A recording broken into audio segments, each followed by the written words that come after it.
네, 2부에는 우리 동민의 노토 교수님이 주문하신 내용이 주로 될 것 같습니다. 2부 주제는 남북 평화길 홍익관 사상으로 했습니다. 단군 민족주의라고 말씀하셨는데, 제가 이제 그 표현을 두지 않는 것은, 독이 지금 민족이라는 말을 좀 쓰지 마자 이렇게 주장을 해서, 내가 그 주장에 동의하지 않습니다만, 그걸 좀 존중하는 의미에서 이렇게 바꾼 것으로 이렇게. 우선 제가 최근에 여러분 9.19 소위 평양선언 9주인가요? 기념식에서 당시 문재인 정부 비서실장인 임종석 실장이 통일은 당분간 하지 말자 뭐 이런 발언을 했습니다. 뭐 그 내용은 다 아실 테니까 제가 생략하고, 여러분 어떻게 생각하시나요? 임종석 실장의 그 발언이 정당하다고 생각하시는 분 한번 신청합니다. 그분 주장이 맞다. 정당하지는 않지만 말씀드릴 건 좀 일리가 있다. 일리가 있다. 세 분. 도저히 말이 안 맞다. 그거는 좀 맞지 않는다. 그 생각하십니다. 제가 같은 소리다. 나머지 분들은 말씀 안 하시는데. 고액에 대한 것도 포함해서 지금 입에서 말씀드리고자 합니다.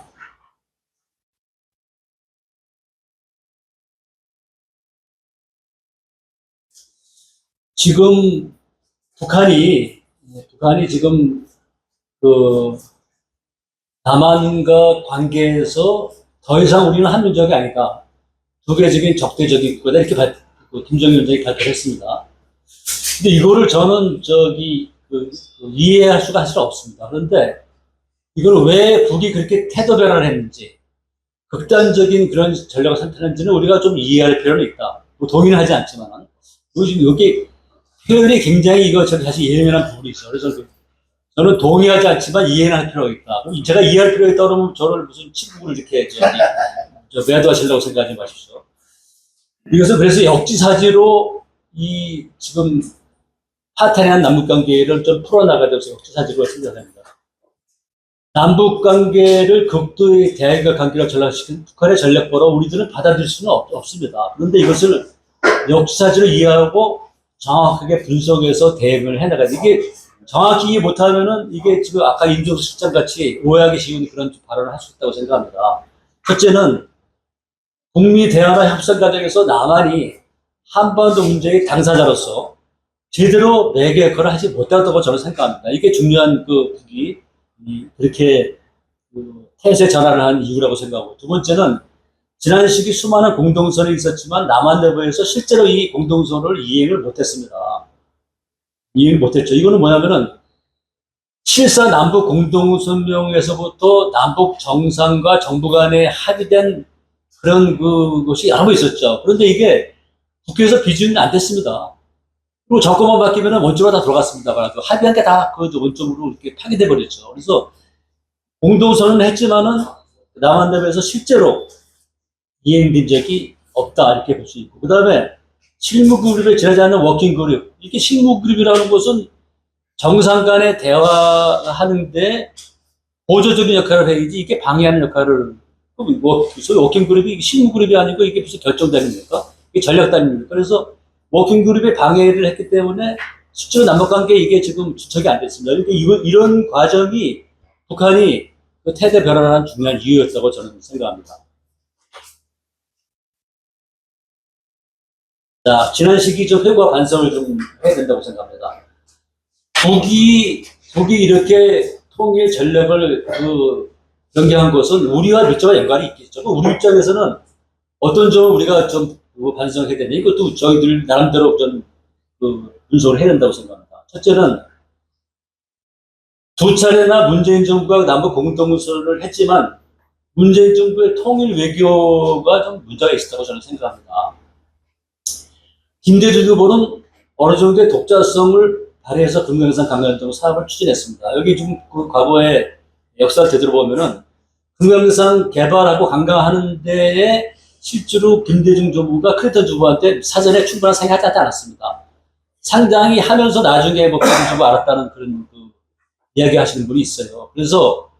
그런데 문재인 정부는 유엔의 대독지대라는 장애는 있었지만, 이거 장애는 우리가 사실은 굉장히 극복하기 어려운 그런 한계지만, 독자성을 전혀 발휘하지 못했습니다. 그래서 제가 아까 말씀드린 것은 뭐냐면은 김정은 위원장이 그 신년 기자회견에서 개성공단과 국민상 강감을 조건 없이 재개하자고 얘기했을 때 저는 이 금강산 강감은 충분히 그 미국을 설득해서 말하자면 재개할 수 있다고 생각합니다. 왜냐하면 이게 지금 금강산 강이라는 게 물자 교류가 거의 없거든요. 다 거기 그 북한에 있는 물건들로 하고 사람만 오고 가고 해서 사람 오고 가는 거에 대해서 뭐 어느 정도 북한에 지불하고 하는 그런 구조이기 때문에 이게 소위 전략목자 제재대장의 뭐 당연히 인정. 그리고 금강산 강도 이게 미국이 하라고 선봤더니 우리가 한 거 아닙니까? 개성공단도 우리가 한 거고. 그래서 금강산 강감은 문재인 정부가 노력하면 할 수 있다고 생각합니다.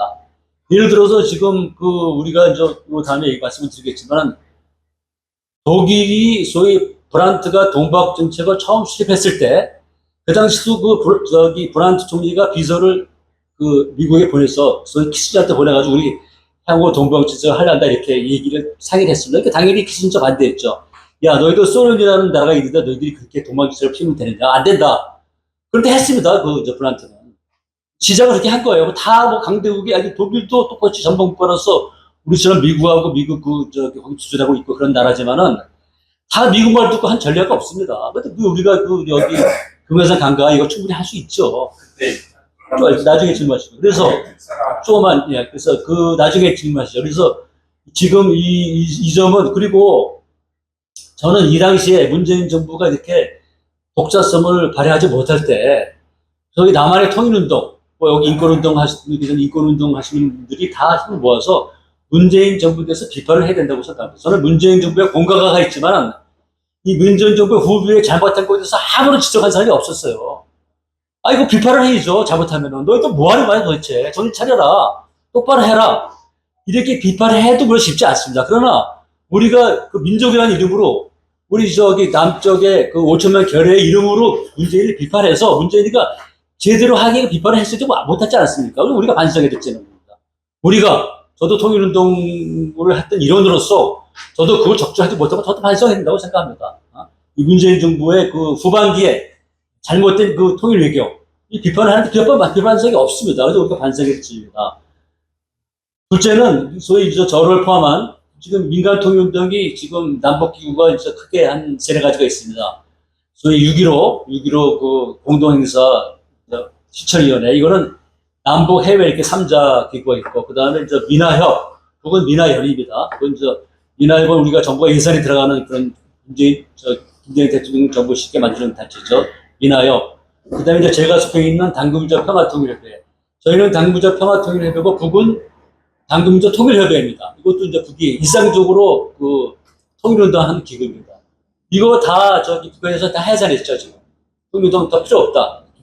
그런데 이 중에서 우리가 7.4 남북 공동성명에서 합의한 내용이고 기본 정신은 자주평화 민족 대단결입니다. 이게 3대 기본으로. 이거 자주평화 민족 대단결 탈이 있는데 평양에 이거 다 무너뜨렸습니다.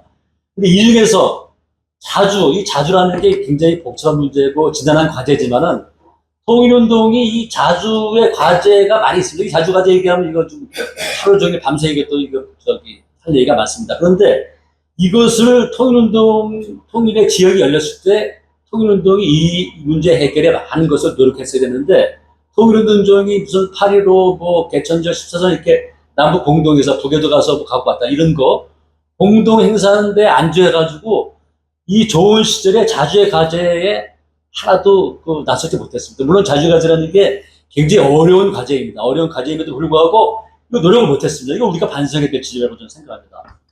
세 번째는 실질적인 남북 대화 협력을 선경하기 위해서 저는 남남 대화 협력이 중요하다고 생각합니다. 이것은 실제로 공동선언의 국회 비전, 아마 21대에서 민주당이 국회 비전을 한번 노력을 했던 것 같아요. 그런데 이제 못했습니다. 그런데 21대에 만약에 이것을 국회 비전을 했으면은 그 당시 180도 되지 않았습니까?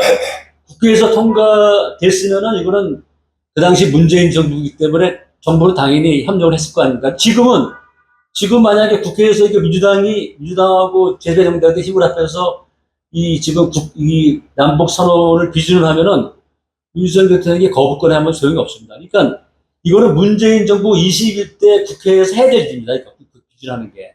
근데 못 되는 게 굉장히 지금 우리가 반색의 지점이고, 그래서 저는 이 지금 남북 대화와 공동선언의 비준을 위해서는 평상시에 남남 대화가 필요하다고 생각합니다.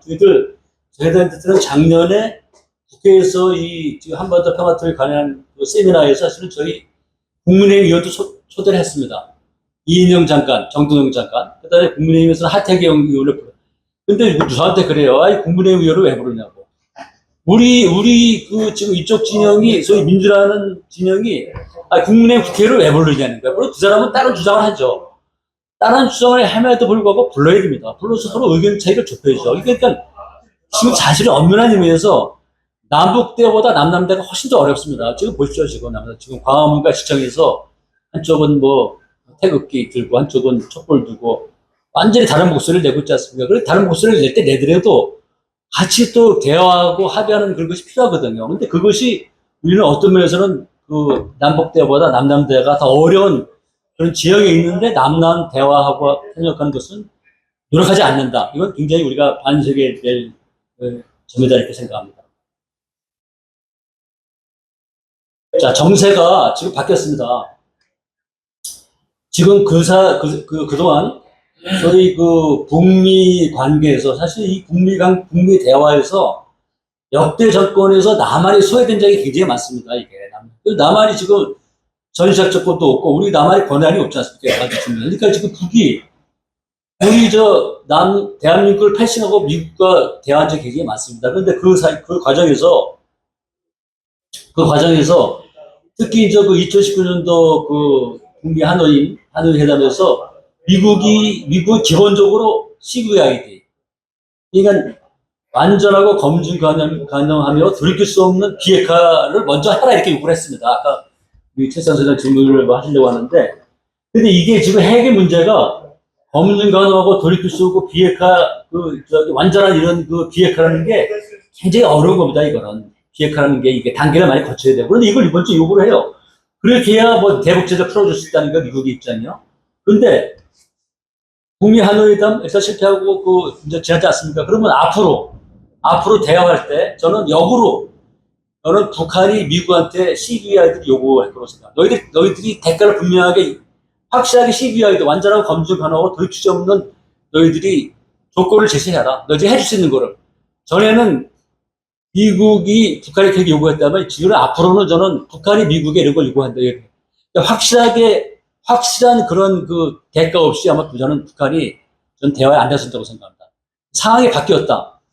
그 이유는 뭐냐면은 지금 세계 정서가 전에는 미국 중심의 일극화, 냉전 이후에 미국이 세계 패권을 장악하고 미국 중심으로 세계가 다 돌아가는 그런 세상이었습니다. 그런데 지금은 우크라이나 전쟁 여러 가지 그 이후에 세계 정세가 다국화 시대로 바뀌었습니다. 이거 다국화가 다시 또 어떤 측면에서 보면 양극화, 새로운 그 신냉전으로 갈 교주도 있지만 어쩌다 지금 다국화 시대. 그러니까 러시아에 대해서 아무리 미국과 유엔이 제재를 해도 통하지가 않습니다. 지금 그 반대 진영, 소위 그 나토나 유엔 그런 기구에 상하는 브릭스 여러 가지 그 경제협력 기구도 있고 이게 지금 전에하고 다르고 달러 제재 세계 단일 그 화폐로서 달러 제재가 통하지가 않습니다.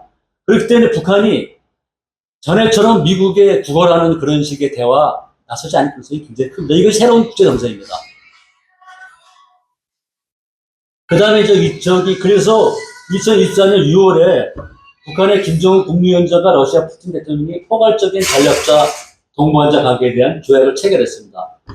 여러분, 요 과정을 보면은 지금 우리는 그 6.25 전쟁 이후에 미군이 주둔해 있고 미국과 쭉 말하자면 미국이 상시적으로 한 번에 개입할 수 있는 그런 조건을 가지고 있었지만은 북한은 이미 단독정보 수립 위에 러시아 군대 철수하고 러시아를 포함해서 이렇게 군사조약을 체결하지 않았습니다. 여기는 자기들 스스로 얘기하면 주체적인 국가라고 그러죠. 비동맹 외교를 기본으로 하지 않았습니까? 그런데 북한이 이렇게 물론 양국 간의 이해관계가 물론 맞아서 이렇게 했겠지만은 북한이 러시아와 이렇게 조약을 체결했다는 것은 이것은 과거의 북한 의견을 보면 굉장히 이것은 획기적인 일입니다. 이게 달라진 상황입니다. 그러니까 지금은 북한에 대해서 아무리 유엔과 미국이 제재를 해도 북한이 버틸 수 있다, 버틸 수 있는 그런 세계의 정세다. 이런 점을 우리가 좀 이해를 해야 된다고 생각합니다. 자, 그러면은, 그, 남북 평화, 남북 통일을 제가 가로놓고 이렇게 지금 해놨습니다. 이건 뭐냐면은, 통일이, 지금 우선 북한이 그 김정일 위원장의 남북 관계가 동족 관계, 한민족이 아니다. 적대적인 두 국가 이렇게 규정했습니다. 북한 체제에서는 이 북한 김정일 위원장의 메시지에 동의를 할지 모르겠지만, 대한민국의 국민이 이 북한 김정일 위원장의 메시지에 동의할 수 있습니까? 그리고 김정일 위원장이 적대적인 두 국가라고 하고 한민족이 아니라고 하면은 한민족이 없어집니까? 그리고 그 임종석 그 비서실장이 통일을 하지 말자고 해서 통일이 안 되는 겁니까? 이 통일은 우리 통일을 해야 될 우리 추가 구성원 8천만 결의가 그 운명을 결정하는 겁니다. 그렇죠? 만약에 제가 대한민국의 대통령이라면 제가 통일을 하지 말자 그래서 통일이 안 되는 겁니까? 또 통일을 하자 그러면 통일이 되는 겁니까? 이것은 8천만 결의의 뜻이 모아지고 해서 통일이 되고 안 되는 거죠. 이게 주인공이 절대로 국가 지도자가 아닙니다. 아니, 국가 지도자 역량을 무시하는 게 아닙니다. 북한의 지도를 무시하는 것이 아니라 대한민국, 대한민국을 포함한 코리아의 운명은, 코리아의 구성은 8천만 결의, 해외 동포로과 8천만 결의가 결정하는 겁니다. 맞습니다. 그죠? 네. 그래서, 다만 제가 통일을 쓰지 않는 것은, 통일을 지금 주장한다고 통일이 또 이익되는 게 아니지 않습니까? 그래서 지금, 임종석 실장은 30년 후손한테 그걸 결정한 사람인데, 그게 아니고, 우리는 가능하면 통일을 빨리 일으켜야 되지만은, 북이 노선을 전환했기 때문에 북의 결정도 우리가 반영을 하고, 고려를 하고, 통일 전 단계 평화를 먼저 이룩하는 것이 통일을 저는 앞다는 기자고 생각합니다. 그래서 지금은 통일을 주장한다면은 먼저 우리 남북의 평화를 이룩하는 것이 통일을 가는 지름길이다. 그래서 제가 가라온 겁니다. 전 통일을 부정하는 게 아닙니다. 그래서 그 이해해 주시고요. 남북 통일은 하루빨리 일으켜야 될 지상 과제이지만 남북 정세는 통일이 아니라 평화를 먼저 구축해야 될 조건과 상황입니다. 그래서 저는 지금 북한은 스몰 들이든 빅 들이든 평화를 위한 시비에 대한 대가를 지불하지 않는 대화에 나서지 않을 거라고 봅니다. 지금 북이 핵스를 공개한 거는 김정일 위원장은 하노이 갈 때 영변 핵살 물론 그 정문에 해당하는 곳이죠. 먼저 선제적으로 파괴를 했습니다. 선제적으로 조건 없이 이거를 본인이 하노이에 가서 트럼프와 회담에 성과할 수 있는 자신감에 발려있죠. 근데 그게 아니었죠 전혀. 그거 다 아마 다시 재건했을 겁니다. 영변 핵설 재건했을 거고, 영변 의외에 다른 데도 저는 그 핵설이 있을 거라고 보여지는데, 그거 정확히 모르죠. 그러니까, 그런데 지금은 미국, 일본 다 합하면서 우리가 그한테 뭘 주겠다. 너희들이 주는 걸 보고 내가 결정, 이렇게 저는 상황이 역전됐다 이렇게 생각합니다. 그래서 지금 상황이 이 북은 한편으로는 어렵지만, 한편으로는 자신감을 발휘한다. 이렇게 상황을 좀 이해해야 된다고 생각합니다. 자, 지금 우리 여기 이 자리는 천도교가 있는 자리입니다. 북에 아까 말씀드린 대로 그 남북의 통일운동하는 단체가 여러 개 있습니다. 6.15 또 그 범민련, 미납 이렇게 있고 저희 남북민족 통일대회가 있는데 지금 북에 여기 지금 사진에 보면 이게 이거는 지금 뭐냐면은 2014년도에 제가 속한 당군민족 평화통일협회가 평양 당군릉에서 개천절 행사하는 사진입니다, 이게. 자, 북에 당군릉이 있습니다. 이 당군릉을 놓고도 우리 남쪽에서는 학술적으로 여러 가지 시비를 하고 있습니다. 그건 접어두고, 북은 당군릉이 조성된 이후에 저희도 당군민족 평화통일협회와 여러 차례 북에서 공동행사를 했습니다. 그래서 2012년도, 2014년도, 그 다음에 2018년도, 2014년. 그래서 지금 이명박 박근혜 정부 때, 박근혜 정부 시기에 남북이 아무도 왕래를 하지 못했습니다. 그때 유일하게 평양에 간 단체가 제가 속한 당민족 평화통일협회입니다. 쉽게 얘기해서 말하자면. 이명박 박근혜도 딱 한 번씩 갔습니다. 그 시기에. 그런데 지금 윤석열 정부는 아직 못 가고 있죠, 지금. 근데 이거를 제가 설명드린 거는 이 당군민족 평화협의회 국회에서 개최될 때 당군민족에서 행사하는 단체가 북에서는 천도겸사죠. 여기 보면은 북측에서는 김영대 민족화해협의 아까 제가 설명드렸죠. 그 다음에 여기는 안 나오네. 이 북의 천도교 관계자가 청우당이 아닙니다. 청우당이 이게 북의 주체가. 이 북에서 주체는 청우당이 포함된 당근민족 통일협의회입니다. 말하자면. 그래서 이걸 2014년도에 했고, 그 다음에 보면 이거는 작년도에 이제 그 북에서 원래 개최적인 사람들은 저희들하고 북한하고 평양에서 같이 하거나 같이 못하면은 북에서 저한테 그 연대사를 보냅니다. 연대사를. 우리도 연대사를 보내주고. 근데 이게 지금 윤석열 정부 들어서 이게 없어졌습니다. 말하자면. 이게 지금 작년도에 그 당군동에서 개천절에 행사하는 사진입니다. 근데 이때 전혀 이거 보면 천도교 행사에는 천도교 중앙위원회 관계부분 일꾼들, 천도교 그들이 있죠. 그리고 이게 천도교 중앙위원회 이게 청우당입니다. 청우당. 지금 여기 교령님들이 최덕순 교령님, 오익재님 이렇게 여러 번 북에 가셨지 않습니까? 이분들. 평양시민 그런 참가자 지금 평양을 조선중앙통신의 보도를 연합뉴스에서 인용한 겁니다. 그 다음에 이제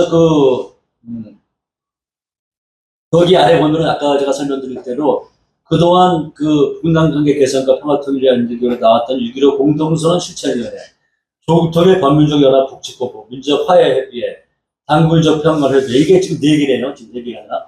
우리 그 통일운동 관련체를 다 북에서 폐쇄했습니다. 다 없애버렸습니다. 지금은 아무도 창구가 없습니다. 그런데 이제 창구가 굳이 있다면은 여기 지금 당군동에서 행사할 때, 당대 행사할 때 이제 우리가 가는 거, 요거는 뭐 올해는 다 지나갔고 지금 내일 모레니까 내년에 당군동 행사에 우리가 가는 거를 우리 정부가 허용하고 북이 초청하면은 갈 수도 있습니다. 근데 요게 지금 남북 관계에 유일하게 남아있는 이 통로입니다. 통로. 여기 천도교가 아주 중요한 역할, 여기 천도교도 포함된 겁니다. 여기 지금 당민족 평화특별회 전에 동민회도 다 같은 멤버거든요. 천도가 역할을 해야 돼. 남북에 지금 이 막혀있는 남북을 뚫을 수 있는 거로 뚫을 수의 주체적인 하나가 천도교입니다. 그런데 사실은 우리 천도교가 과거 동학혁명할 때의 천도교가 사실 아닙니다. 이게 지금. 천도 본부가 안 되면은 여기 건물에 도한민족 통일에 갑박하게 걸리지 않습니까? 도한민족 통일회가 나서야 된다고 생각합니다. 이게 지금 남북의 대화의 연결고리가 천도교다. 이거를 우리가 굉장히 주목해서 가야 한다는 걸 제가 지금 보도자를 보면서 말씀드린 겁니다. 자, 그러면은 이게 좀 아니죠.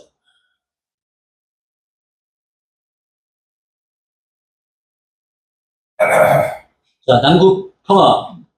저는 여기 누구지 당군 민족주의라고 당군 민족주의라고 할 수 있는데 이게 이제 북에서 민족이라는 말을 쓰지 마자. 그래서 민족이라는 말을 표현하시는데, 자, 지금 문재인 대통령이 평양 9.19 선언 하루 전 구입할 때 평양 경기장에서 평양시 15만인가 10만이 모인 자리에서 남북은 5,000년을 함께 살았고 70년을 헤어져 살았다. 이렇게 역사적인 그런 연설을 했습니다. 평양 시민이 여러 같은 박수를 보냈는데, 그런데 지금 우리가 민족이 아니라고 해서 이 분단의 역사가 사라질 것도 아니고 또 5,000년의 당군의 역사가 사라지지 않습니다. 그런데 여기 지금 이 소위 당군 이게 하면은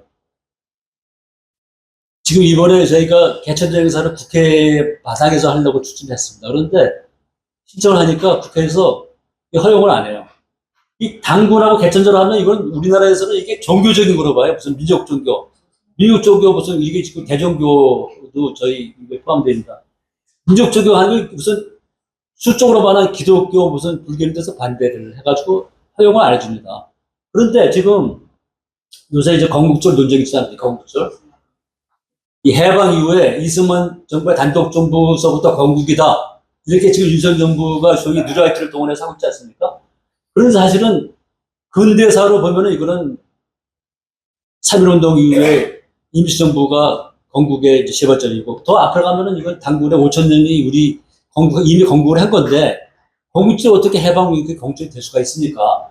그럼 이렇게 남한에서 건국절을 놓고 찢어진 그 행사를 놓고 우리가 맞출 수 있는 것은 그 계기를 개천절밖에 없습니다. 그래서 올해는 광복회가 처음으로 그 개천절에서 합니다. 개천절 행사를.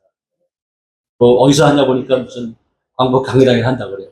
그러니까 광복회가 역사적인 정토 속을 찾다 보니까 개천절 행사하는 거예요. 그리고 개천절 행사하면은 한 번도 대통령이 그 개천절 행사 참여한 적이 없어요. 국경절인데요. 국무총리와 대독했어요, 맞아. 개천절이 이게 무슨 민족적 행사입니까? 민족종교 행사입니까? 천도교 행사입니까? 이게 무슨 대종교 행사입니까? 잘못된 점. 그리고 그러면 이 당군의 역사가 또 우리나라 역사가라고 밀접한 연관이 있죠. 이게 식민지 사관, 실증사관을 입각한 식민지 사관을 가지고 있는 것이 아직도 강단을 장악하고 있죠, 역사를. 그러니까 당군을 아직도 역사적인 실체를 인정을 안 합니다. 그래서 이건 길게 얘기하겠습니다. 그런데 우리가 주목해야 될 점은 남북의 연결고리는 누가 버려도 개천절이고 반만년의 당군의 역사입니다. 이걸 북이 부인할 수가 없죠. 북이 부인할 수 없는 거예요. 그래서 2003년도에는 이 남쪽에서 고대사를 하시는 분들이 북에가 평양에서 같이 세미나 학술 토론을 했습니다. 거기서 같이. 소위 당군령이 없어져서 뭐 이게 거기에 대한 시시비도 가리고 이렇게. 그래서 하여튼 이 개천절 그리고 반만년의 당군의 역사가 굉장히 중요하다. 이 점을 저는 좀 강조하고 싶습니다. 개천절을 종교적인 관점으로 왜곡하고 당군의 역사를 실증사고로 접근하는 남북을 연결시킬 고리는 없어집니다. 개천절은 이제 이념 종교 계층을 넘어 전민족이 함께할 국격입니다. 막히는 남북관계의 물꼬를 개천절부터 저는 뚫어나가야 된다고 생각합니다.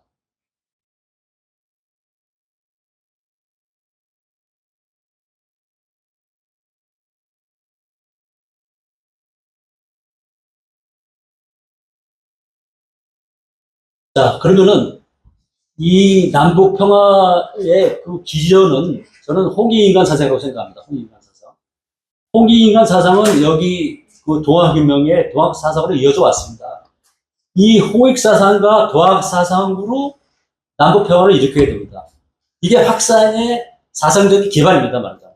이 점에 대해서 제가 길게 말씀 안 드리겠습니다. 홍익 사상은 과거에 서세동전의 침략 사상이 아닙니다, 이것은. 이것은 동사서점.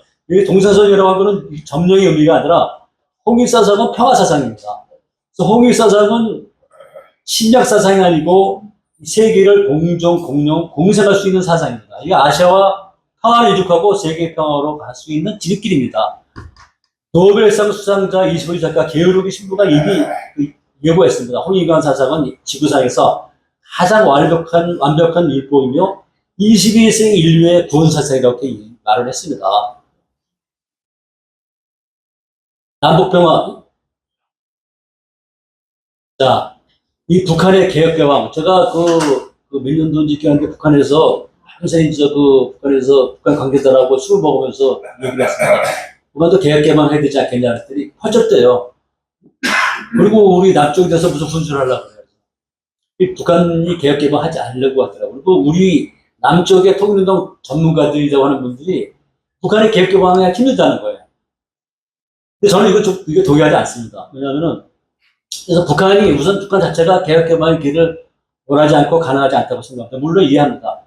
북한이 우선 미국이 인정을 해야 이게 이제 개혁개방을 할 수 있는데 그게 안 되죠. 당연히 이해해야 됩니다.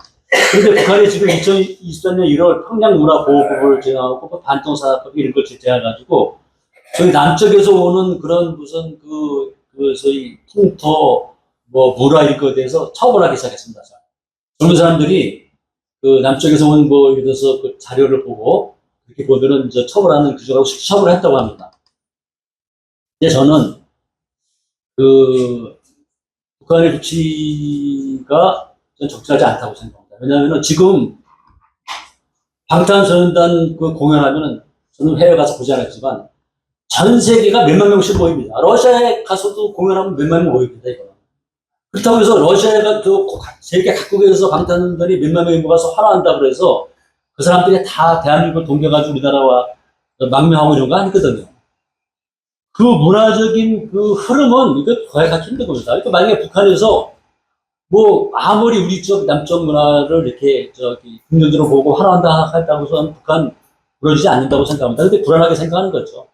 그래서 지금 북한의 이런 남쪽 문화에 대한 불안, 이게 굉장히 남북관계를 폐쇄전하는데 중요하게 작용했다고 생각합니다. 그런데 저는 북한이 중국이나 베트남의 개방의 방식과 조건이 전혀 다른 주장이 대세이지만은 이건 저는 나름대로 돌파할 수 있다고 생각합니다.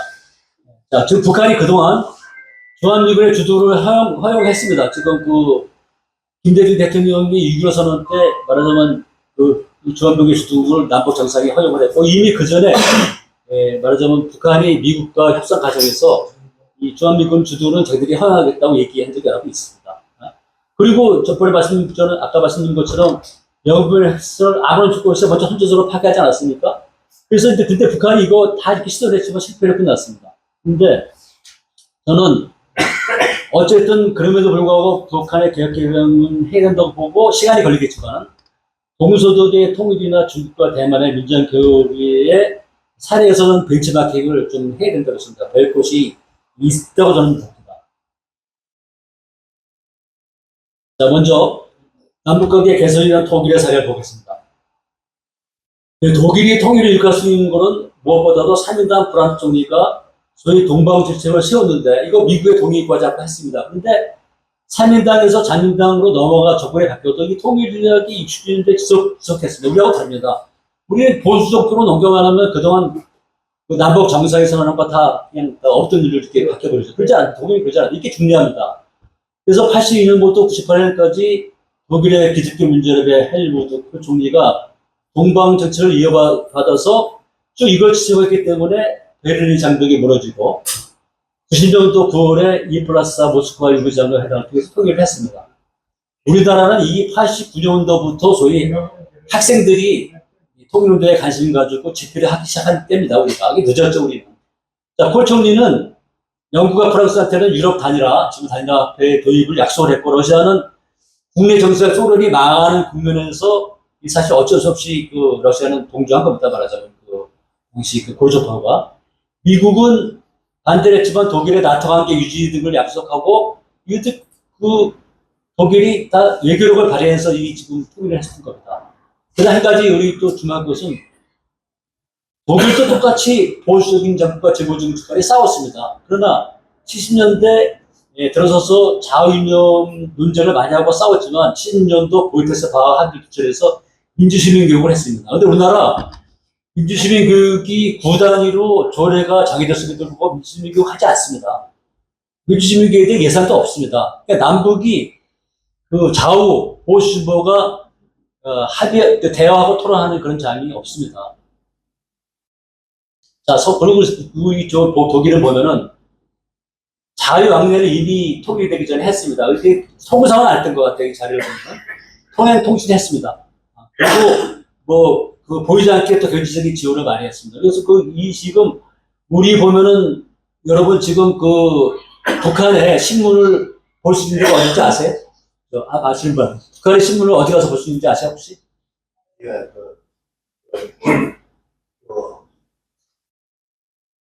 중앙우체국 건물 안에 그쪽에 있었는데, 예. 이게 뭐 통일 무슨 연구원, 거기 예. 가면은 북한 책도 있었고, 예. 신문도 있었고, 자들아 봤었어요. 예. 근데 요즘 위치가 어디? 지금 아무도 모르시잖아요. 예? 지금 아무도 모르시잖아요. 옛날에 그거 있었는데 지금은 북한 신문을 보려면은 중앙도서관 가야죠. 국립도서관, 허초당에 거기 가면 북한 자료실이 있습니다. 제가 얼마 전에 가서 봤습니다. 얼마 전에 갔더니 2022년도 신문이 있더라고요. 그래서 제가 그랬어요. 아니, 신문이, 2년도 신문이 왜, 이게 신문이냐, 그게 신문이냐. 아니, 지금 세계가 지금 정보화 시대인데, 다른 나라 신문은, 유료인 거는 돈만 해도 볼 수 있고, 다 인터넷에 다 검색할 수 있습니다. 우리나라 북한 소식을 우리가 다 인터넷에서 다 차단되어 있습니다. 신문을 보려면은 중앙도서관, 아무도 모르는 중앙도서관에 가서 2년 전 신문을 봐야 된다. 이게 말이 됩니까, 이게? 근데 사실 다행인 거는 지금 통일부 장관 말고 권영세 통일부 장관이 그것을 좀 먼저 개방하는 것도 얘기한 적이 있습니다. 이거는 긍정적인데 지금 시대에 안 맞는 겁니다, 이게. 북한도 마찬가지죠, 북한도. 북한도 우리 거를 볼 수 있게 해야 돼. 아까 지금 평양보호법 이런 거 얘기했지만 북한도 우리 거를 볼 수 있게 해야 되고 우리도 북한 걸 볼 수 있어야 돼. 이미 동서독은 이게 지금 이 통행 다 통일 독일하기 전에 다 이미 했었습니다. 그래서 이제 지금 74년부터 통일된 그 독일에서는 18년 동안 고속도로와 철도고속도로 보수비용, 뭐 차관 이런 거 다 이렇게 지원을 많이 했습니다. 그래가지고 그 총 지원한 게 300억이 가까운데 그 민간 차원은 여기 72% 이렇게 그러니까 민간 차원에 지원했다. 근데 우리가 저는 다른 건 잡아두고 북한의 뭐 이산가족도 그 창법을 못 하는데 북한의 고향인 사람한테 가게 해주고 토용사 받으면 되는 거 아닙니까? 그런 것도 안 하는 나라 아닙니까? 그게 뭡니까? 그게 기득권입니다. 그게 기득권. 우리 윤석열 대통령이 잘못하고 있는 그 기득권이 무슨 시민단체 기득권이 아니고 지금 현재 국가를 유지하고 있는 그 소위 지배 계층의 기득권이죠. 북한도 마찬가지죠, 이거는. 자, 중국 대만을 보겠습니다. 이거 우리가 동서보다 좀 더 참전해야 됩니다. 중국 대만은 그 79년도 중국 공산당이 개혁 개방 정책을 했습니다. 그래서 정책을 노력 통일이 아니라 평화 통일로 정책들을 했습니다. 우선 중국 공산당이 중국 정부가 우리는 79년도면은 이거 북한에서 우리 함수 통일 고려연번에 주장한 책입니다. 그리고 6.25 때는 우리는 쌍방에다 노력 통일입니다. 쌍방의 전쟁이 이집트하고 국조 주장했습니다. 근데 이미 중국 공산당이 개혁 개방해가지고 대만의 인정 평화 통일로 이렇게 대상을 정했습니다. 그 다음에 87년 9월 16일날 인적 교류를 허용했습니다. 인적 교류를 허용하고, 이거는 물론, 그, 미국하고 중국이 이제 교류를 시작하고 이제 하던 그런 시기하고 마무리되어 있습니다. 물론, 세계적인 정세가 물론 다른 점이에요. 2001년도에 삼통, 소위 이거는 통상, 통항, 통우편, 통합, 통편. 이렇게, 그 허용이 됐고요. 그 다음에 뭐 항공무송, 여객무송 다 해온 다 됐습니다. 그리고 무역투자 진행됐고요. 2011년도에 양안 경제 기본 협정을 맺어가지고 그 성과를 보면 2011년도, 2020년까지 100억 달러의 감세가 이렇게 잘못되는 건 엄청난 금액의 소위 그 경제 교류가 있었다는 거죠. 이것을 이렇게 양안교류의 성과는 방공수법과 대륙공세를 고수해온 대만은 국민당은 계속 이거에 대해서 저항을 했지만 이 개방적인 양안교류로 전환하는데 이게 굉장히 역할을 했습니다. 이게 지금 보시죠. 중국과 대만이 아직도 그 양국에 서로 부차적으로는 긴장하고 있지만 이렇게 일찌감치 그 삼통을 우리 지금 동맹에서 중국이랑 삼통을 한 거죠.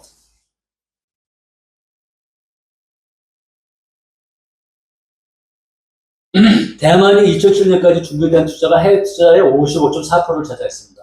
엄청나게 대만이 중국에 투자를 많이 했죠. 근데 처음에는 중소기업 개인 투자에 지금은 대기업이 가는 그런 추세라고 합니다. 다만 중국과 대만은 아직 정치적으로는 지금 통합이 될 수가 없죠. 정부 차원의 교류는 부족하지만 경제 교류, 민간 교류, 이거 뭐 고향 방문 이거 당연히 다 허용합니다.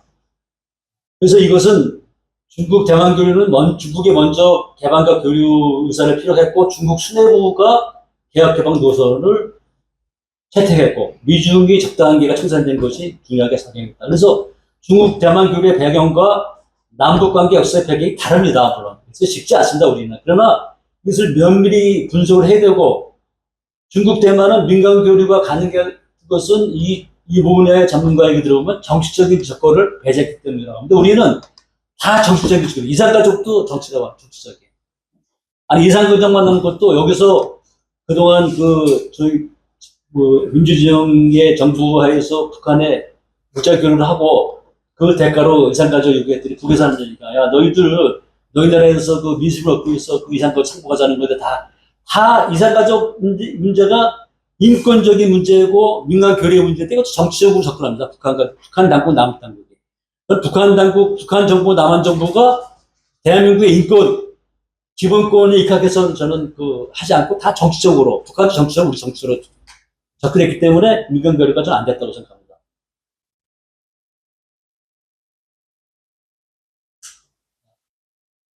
먼저 이제 우리는 이런 상황에서 남북 관계를 풀어나가려면 먼저 좀 신뢰 관계를 회복하는 게 중요하다고 생각합니다. 대북 전단살포 같은 일은 중단되어야 되죠. 이게 대북 전단살포가 헌법재판소에서 폐율의 자유라고 했습니다. 이게 지금 헌법재판소가 국민 상식에 어긋난 판결을 한 겁니다. 그분들의 판결을 저희가 무시하거나 부정하겠다는 것이 아니라 아무리 헌법재판소 하더라도 대법원이나 하더라도 국민의 상식에 어긋나지 않는 판결을 해야죠. 어떻게 이렇게 표현의 자유입니까? 표현의 자유를 해서 남북계가 지금 악화되고 있습니다. 이명박 박근혜 정부 때도 민간 통일운동에 북한하고 교류하고 만나는 거 다 허용했습니다. 허가받고 했습니다. 지금 일체 다 통일부가 불합니다. 통일부가. 일체 북한하고 만나는 거 불합니다. 그리고 자기들이 지금 대화를 하겠대요. 지금 도대체. 일체 불합니다. 불허 안 해도 지금 북이 만나지도 않습니다. 아무도 안 만납니다. 북한이. 지금.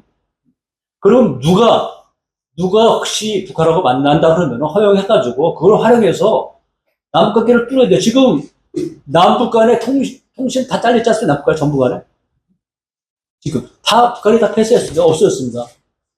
그 다음에 세 번째는 이 남북 관계 막히는 게 핵 문제인데 북은 이미 미국에서도 인정할 만큼 이미 핵무기 개발을 했습니다. 그리고 핵무기 발송 수단이 다 IBM 개발됐지 않습니까? 그런 상황에서는 지금은 비핵화가 아니라 핵 동결이죠. 이거는 이거 또 이자 논쟁이 되니까 길게 얘기 안 하겠습니다.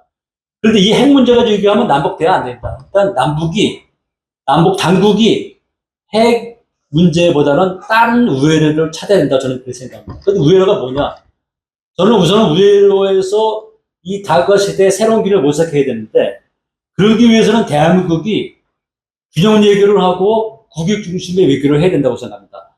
이게 보수적인 정부든 진보적인 정부든, 노태우가 얼마나 잘했습니까? 노태우가 국방 외교를 해가지고 지금 군수사를 발전해서 무기 팔아먹는 거 아닙니까? 미국한테 무기 수입을 했지만 그 기술 하나도 못 받았습니다. 이건 역사적 현실입니다. 국방 외교가 했는데, 우리가 국방 외교라는 건 국익 중심의 외교입니다. 국익 중심의 외교. 지금 나라가 우리 국익이 중요하죠. 미국과의 관계는 우리는 동맹 관계는 어쩔 수 없는 거죠. 그거 해야 되지만은 다과 시대의 중과도 우리가 외교를 하고 균형적인 외교하고 국익 중심의 외교를 해야 이게 지금 새로운 길을 나갈 수 있어. 미국이 시킨다 다 얘기 들으면 어떻게 우리 활로를 찾을 수 있습니까? 그리고 이제 새로운 길은 통일 정책의 노선전을 위해서는 우리 국익이 뭐가 되는 것에 대해서 남남의 대화와 합의가 좀 이루어져야 된다고 생각합니다. 합의가. 태극기 부대하고 촛불 부대가 대화를 해야 돼요.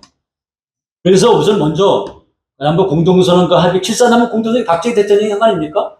그걸 박정희 대통령이 7.4남북 공동선언을 이용했다고 그러는데 정권 유지, 장기 집권 이용했다도 북한도 마찬가지였습니다. 그거는.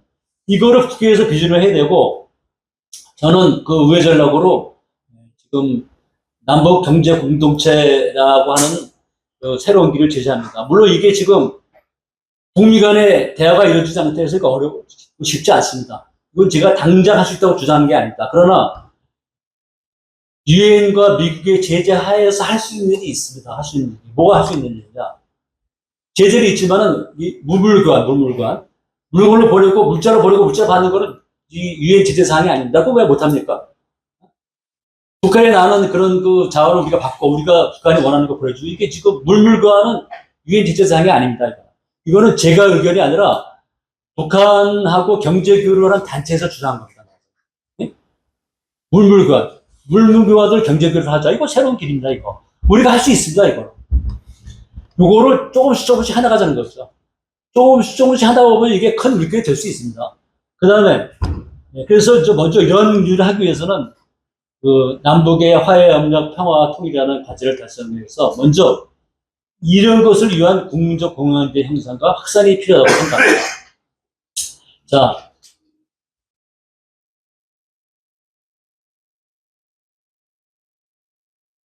지금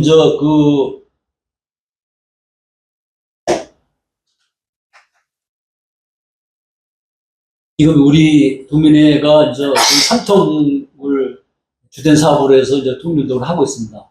지금 여기 지금 제가 한 가지 참고로 말씀드린 독일이나 중국 대만의 사례를 보더라도 이 삼통의 문제는 우선 첫 번째는 우리 여기 김수람 우리 이우재 고모님 열심히 하시는 이 삼통의 주장을 끊임없이 해야 됩니다. 그런데 이 끊임없이 해야 되는데 이거는 제가 지금 말씀드린 여러 가지 남북 정세를 고려해야 되고 이거 궁극적으로는 이거는 지금 정부 간에 해결되는 문제다. 우리는 촉구를 해야 돼, 촉구를. 촉구 안 하면 안 합니다, 이거. 촉구를 해서 이것을 듣지 않은 정부도 비판하고, 때로는 북한도 비판해야 됩니다. 그래서, 근데 이러나, 동서독과 중국 대만의 삼통은 이 주체는 제안은 민간에서 하실지 모르지만 주체는 정부이기 때문에 그 점을 고려해서 이 일을 하셔야 된다고 생각하고요. 이거는 당연히 우리가 요구를 해야 될 좀 지상 과제라고 생각합니다. 그래서 우리 동아민족 통일에서 추진하는 삼통이 제가 말씀드린 여러 가지 것을 참고해서 앞으로 좀 돌파구도 찾고 함께 힘을 모아서 우리 7만 8천만 결의가 원하는 평화 하루빨리 달성하고 통일도 이룩되길 기원합니다. 고맙습니다.